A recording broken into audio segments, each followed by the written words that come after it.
Hello guys, welcome to roller traveller. ఈరోజు మీరు చూస్తున్నారు కదా, మనమైతే డే టైంలో Insta360X4 యొక్క వీడియో క్వాలిటీ ఎలా ఉందో చెక్ చేస్తాం. ఇప్పుడు నైట్ టైం కూడా మీకు వీడియో క్వాలిటీ ఎలా వస్తుందో చూపించడం కోసం అయితే వీడియో రికార్డ్ చేశాను. మీరు క్లియర్గా చూడొచ్చు. లైట్ ఉన్నప్పుడు అయితే పర్ఫార్మెన్స్ చాలా బాగుంది, లైట్ లేనప్పుడు చాలా లోగా అయితే అనిపిస్తుంది. అది ఒక మైనస్లా అనిపించింది నాకు. లైట్ ఉంటే మాత్రం పర్ఫార్మెన్స్ చాలా బాగుంది, లో లైట్లో మాత్రం మనకు పర్ఫార్మెన్స్ అయితే బాగాలేదు. నేను Insta360 యాప్లో డౌన్లోడ్ చేసిన తర్వాత, ఎక్స్పోర్ట్ చేసిన తర్వాత మళ్ళీ వీడియోని క్యాప్కట్లోకి వేసి క్యాప్కట్లో ఎడిట్ చేసిన తర్వాత మీకు అయితే పెట్టాను.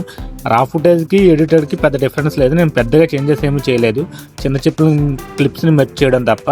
మీరు క్వాలిటీ అయితే చూసుకోవచ్చు. నేను ఎక్స్పోర్ట్ కూడా 4Kలోనే ఎక్స్పోర్ట్ చేశాను, అండ్ అప్లోడ్ కూడా నేను 4Kలోనే అప్లోడ్ చేస్తున్నా. మీరైతే క్వాలిటీ క్లియర్గా చూడొచ్చు. లైట్ ఉన్నప్పుడు పర్ఫార్మెన్స్ బాగుంది, లైట్ లేనప్పుడు అయితే డల్ ఉంది. ఇలా ప్రతి వీడియో కూడా నేను Insta360 గురించి ప్రతి చిన్న ఫీచర్ కూడా ఒక్కొక్క షాట్లో అయితే చేస్తాను. మీరు డే టైం చూసారు అండ్ నైట్ టైం చూసారు. నెక్స్ట్ వీడియోలో అయితే మనం 360 వ్యూ ఎలా వర్క్ అవుతుంది, దాన్ని ఎలా ఎక్స్పోర్ట్ చేసుకోవాలి, ఆ వీడియో క్వాలిటీ ఎలా ఉంటుంది 360లో అనేది డే టైంలో నేనైతే రికార్డ్ చేసి చూపిస్తాను.